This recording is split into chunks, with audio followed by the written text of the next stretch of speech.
Hello everyone, this is Renier, and today we're going to dedicate the lesson to middle games pawn structure, specifically the parallel hanging pawns in the center. Alright, we're going to analyze the famous game between Fischer and Spassky, where this pawn structure took place. Fischer with the white pieces surprised former world champion Spassky with the move 1c4. Fischer was mostly an e4 player, but this time he chose to play the English that soon transformed into a Queen's Gambit decline after knight f3, d5, d4, knight f6, knight c3, bishop e7, bishop g5. Today's this move, most people play bishop f4, and there is a reason for that too. They're trying to avoid Tartakower variation. That is the one that Spassky played in this game. After e3, h6, bishop h4, and b6.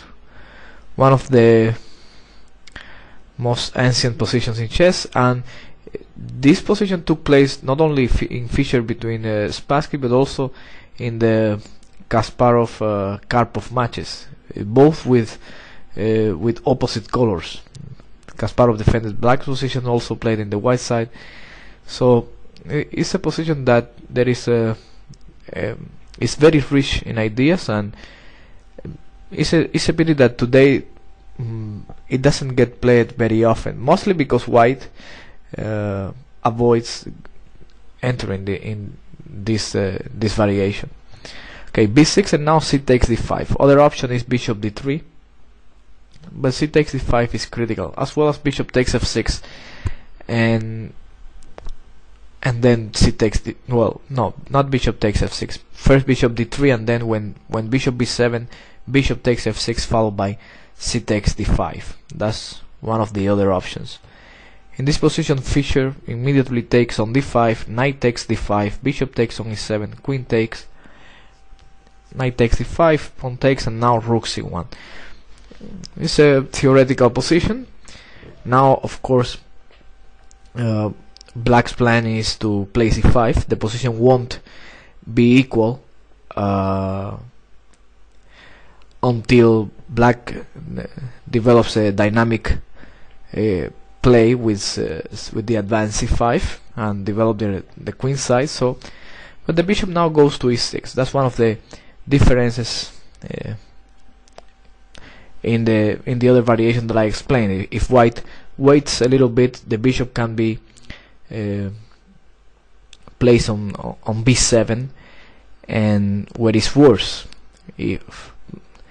But now with the bishop on e6, black can play rook c8 and c5. Okay, let me show you, because I think I didn't explain very well. Usually there is another variation that goes bishop d3, and then when bishop b7, bishop takes on f6, bishop takes.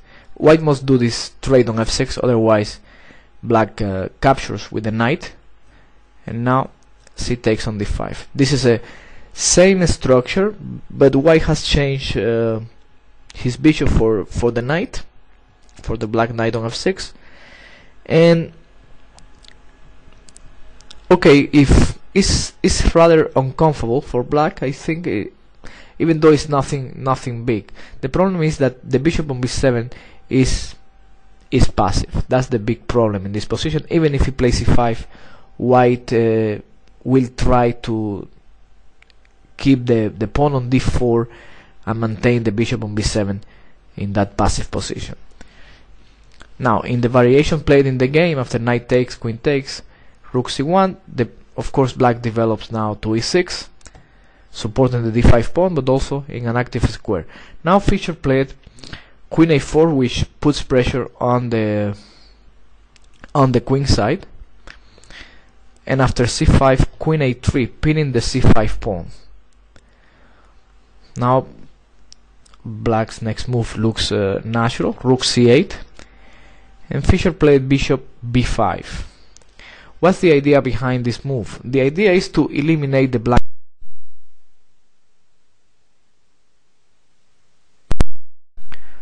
That's what white wants, to eliminate the black knight and play this minor piece middle game with the knight against the bishop in some cases.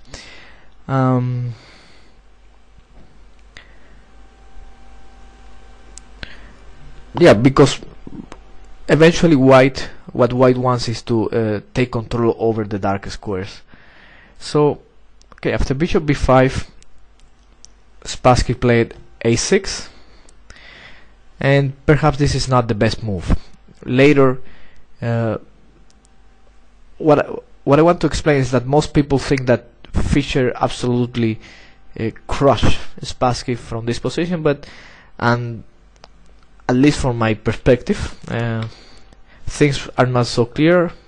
For example, later it was found that instead of a6, queen b7 is perfectly playable for black, and in fact there isn't anything wrong with this move. If white takes the pawn, knight a6, black's position is quite active. After bishop takes on a6, queen takes on a6, white has an extra pawn, but he's not better at all. Rook c8 is a threat, queen takes on a2 is a very difficult position to handle with white. Actually, I don't think he should even take the pawn after queen b7. Probably castle is the best move. Okay, but a6 was the move played in the game, and then after d takes on c5, b takes on c5, castle, rook a7, now the bishop is under attack, bishop e2, knight d7. We have the structure that I mentioned earlier. Okay, the hanging pawns on c5 and d5. These pawns are usually strong when they are in line, when they are ready for any advance and they are not blocked by the opposite side. Okay, the strategy here will be to put pressure in the pawns, and black will try to keep the structure flexible and try to create some active play, and if possible advance d5 d4, for example. Okay, so first white plays knight d4, which is a strong move because the threat is now knight takes on e6, pawn takes, and to weaken a little bit the king side and also the pawn structure in general. Here Spassky played a weak move that was queen f8, which is difficult to understand. The c5 pawn is pinned, yes, but if white wants to take on e6, he will take on e6 anyway. There is no need to force it right away. Instead, and according to Jan Timman, black should play knight f6, and then after knight b3, that is one of the ideas. Okay, knight takes on e6, f takes on e6. There isn't anything wrong with black's position. Actually, his pawn structure would be very strong in the center, easily defended, and white's plan of e3 e4 is completely impossible because of the knight on f6 will never move. So knight b3 to put more pressure on c5, and Timman mentions that black should play knight d7, maintaining the pawns in line and maintaining the flexibility of the structure, but perhaps it's not the best. I think it's a little bit passive for black. Here white could try rook c3 and rook fc1 almost without any risk and still be putting some pressure in black's position. Instead, against knight b3, black can try rook a to c7, and black's position it looks very good. For instance, the c5 pawn is very well protected. Moves like rook c3 or rook c2 are easy targets either to knight d4 or bishop f5 at the minimum. I mean, black can look for other stuff. Let me flip the board and we see it from this point of view. The position should be about equal, but it's very dynamic and it looks attractive from black side. If bishop takes on a6 after rook a8, white has problems with that pin, and if queen takes on a6, if queen takes on a6 after rook a7, queen b5, rook b7, black will play c4 and rook takes on b2 with very good play. So as you can see, this is a move that at least I haven't seen mentioned everywhere. I have seen until knight b3 and then knight d7, perhaps equal or slightly better for white, but after rook c7 I think black's is not worse at all. In the game, Spassky played very passive, and I think too careful with queen f8, and after knight takes on e6, a sequence force, f takes on e6, e4, white seizes the initiative, because one of the plans when you're playing against the hanging pawn is to force them to advance. If one of the pawn moves, then they leave an square unprotected. For example, if c4, the d4 square becomes weak, and also the d5 pawn becomes a backward pawn, and the same for d4. He would surrender the c4 square, which becomes an excellent outpost for a white piece, and also the c5 pawn becomes a target. A backward pawn in the open file is easy to attack. Now Spassky played d4, which is probably another mistake because of the reasons that I mentioned earlier. Perhaps he should have tried knight f6 and keep the pawns in line and flexible. Then I have seen publications mentioning queen h3, and then after queen e7 they think that black seems to be hanging on, but with a good position. But I think that the critical test is e5, and after knight d7, queen h3 immediately. Many sources mention f4, but I think after f4, black has c4, freeing the c5 square for the knight, and after queen h3, knight c5, and the position is rather unclear. I think queen h3 first, then after, well, queen e7, f4 now doesn't change things much from the main line.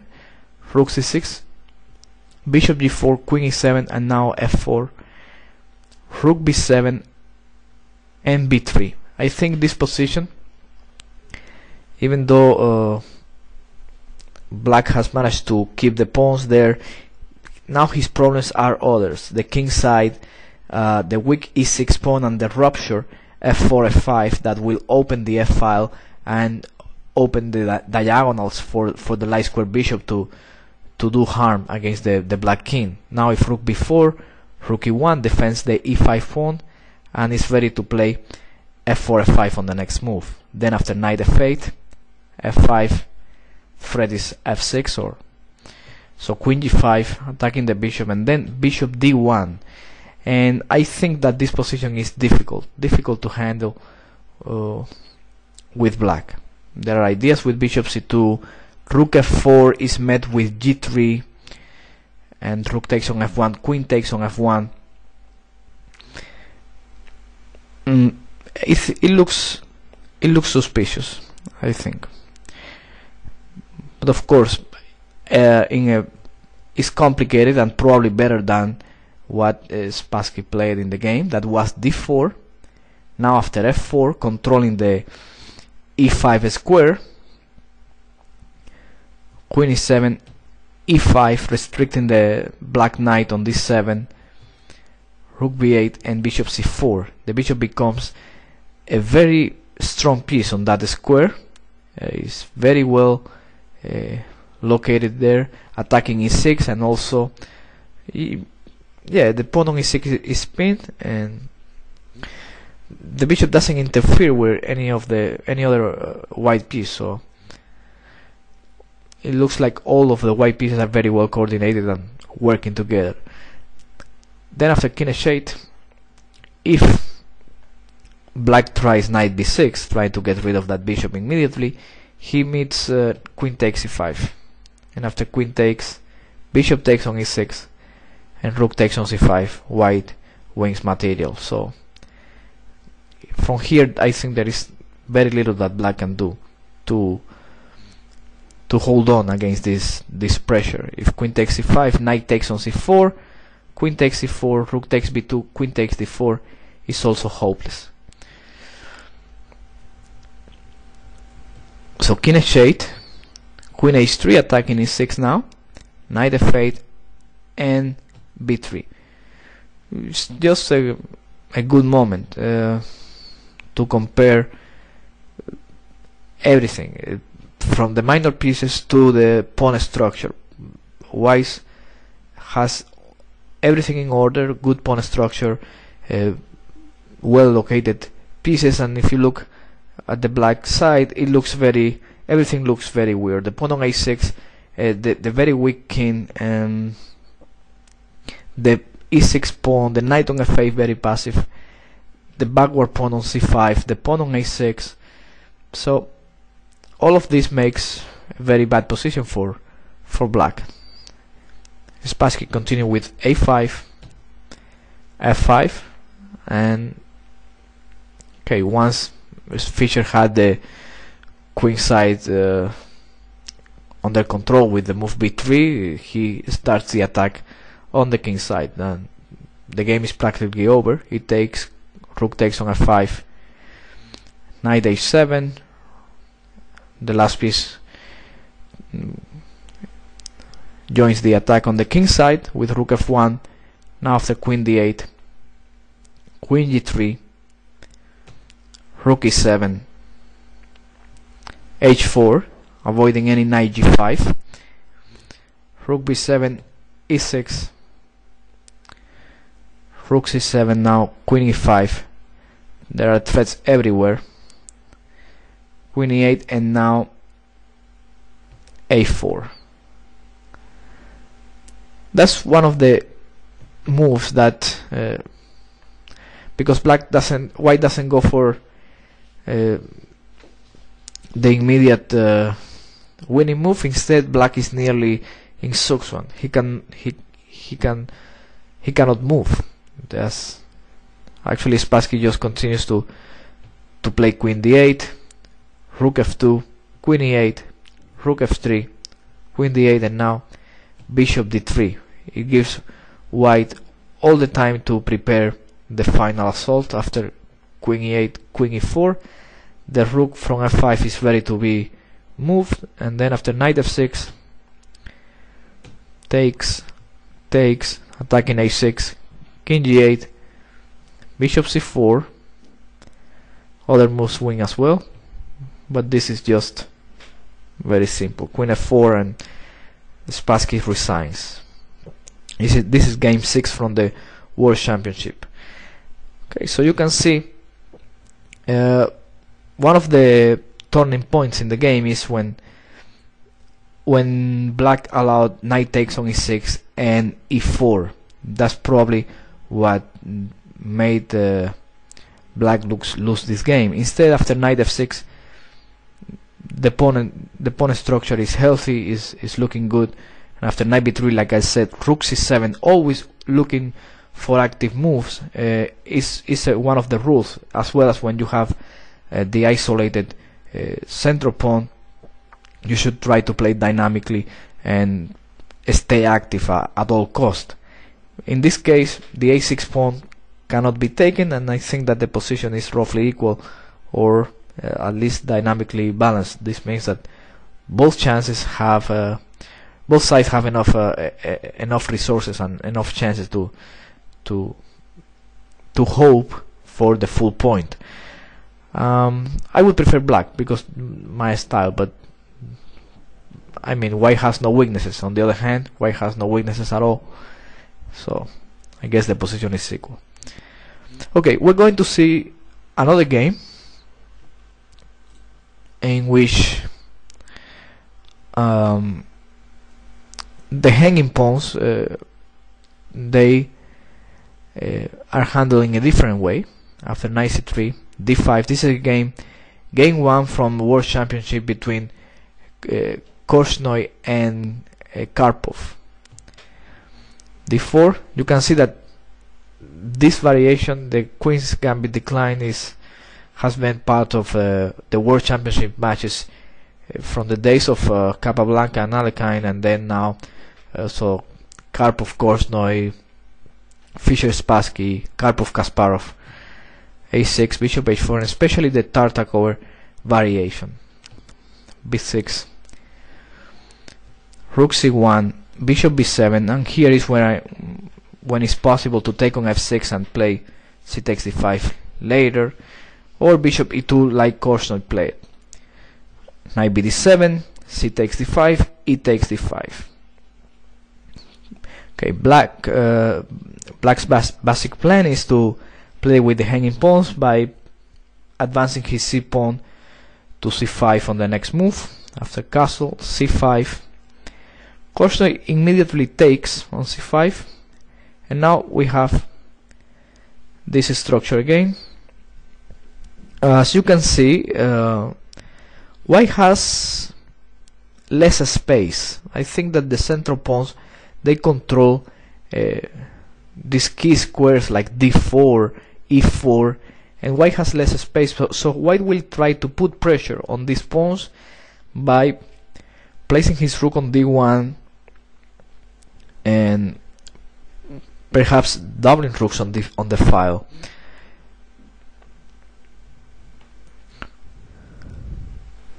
And also another thing that I forget to mention is that we should avoid trading pieces with black. After queen c2, rook c8, rook fd1, queen b6. Black wants to rearrange his pieces, the rook to d8 and the queen to e6. That's one of the moves that you can always remember. I never forget this maneuver once I saw it. Queen b6 with the idea of queen e6. The queen on e6 is perfectly placed. It controls the square e5, because one of the black plans is, for example, bishop g3, knight e5, then knight takes, bishop takes on e5. He has managed to trade the knight on d7 that defends c5, the bishop on e5 would be putting pressure on f6, and he has now the square f3 for bishop f3. So that's one of the plans that black wants to avoid with this move. White went queen b1, getting out of the x-ray on the c file, rook fd8, rook c2, queen e6, and now bishop g3. Okay, now after bishop g3, Karpov played a very good move that was knight h5. In the search for another dynamic advantage, that is the bishop pair. Black already is taking over the initiative, and he has no problems at all after taking on g3. Knight f6, queen c2, g6. Now slowly he will prepare the advance of one of the pawns. From here you can see that it can happen by d5, d4, which will open the diagonal for the bishop on b7. But of course this has to be very well prepared, because when black plays that move there is no turning back. That's a move that black wants to play when it creates active play for him, and when he can when it can give black the upper hand. So after queen a4, g6, taking the b5 square under control, so the queen can return to b6 and there is no moves like queen b5. Bishop d3, In the meantime, white doesn't have anything better. There is no way to add more pressure. The knight from f3, Korchnoi doesn't want to move it as it controls d4. So he plays bishop d3, king g7, bishop b1, queen b6, and now a3. And this is the critical moment in this middle game, that Karpov plays d4, and this is the triumph of the hanging pawns, when one of them can advance, creating a rupture and creating and opening the game for the better developed side. In this case, black's pieces are more active, and after d4 they gain initiative. So okay, after d4, white's only move is knight e2. The reason why is because after e takes on d4, bishop c6, queen c2, bishop takes on f3, g takes on f3, and c takes d4 wins the piece. So here, after d4, queen c2, knight e2, sorry, d takes on e3, f takes on e3. Black's position is much better. As you can see, white has a horrible pawn structure on the king side, and also black has the two bishops as well. Now c4, the second pawn advances, now opening the diagonal for the attack on e3, knight e2, d4, queen c7 with a knight on g3, knight h4. Taking on g3 would be a horrible blunder. After knight f5, white would win, but the queen is going to a perfect square. Queen e5.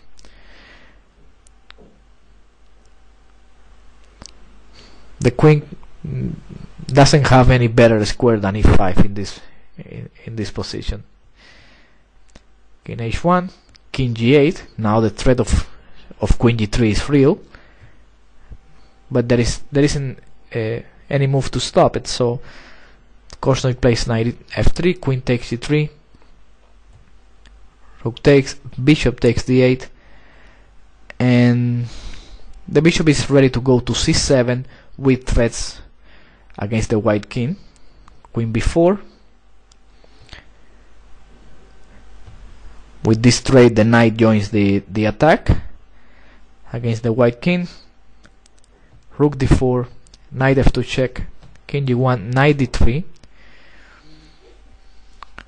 queen b7, attacking the rook, but after rook b8 everything is defended. Queen d7, bishop c7,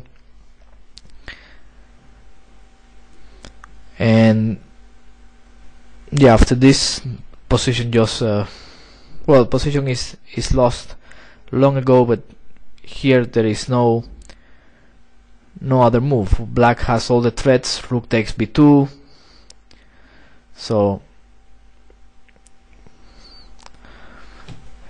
Korchnoi played king h1, and then after rook takes b2, rook takes d3, c takes d3. This is just as the same as resigning. Then queen d6, queen e4 check, knight g1, queen d6, knight f3, rook b5, and here white decided to resign. And the threat is rook h5, also queen takes on a3 as well. Okay, what I wanted from these two games is to show the differences between the pawn structure, the way it was handled, and how Karpov played it more active and more dynamic. Instead, Spassky played passive moves like queen f8 that allowed white to take over the initiative, and I think in that specific game Spassky had a good position, although like I said, many publications say the opposite. Okay, everyone, this is it for today, and I hope you like this, and as usual, leave your comments in the forum. Thanks for watching.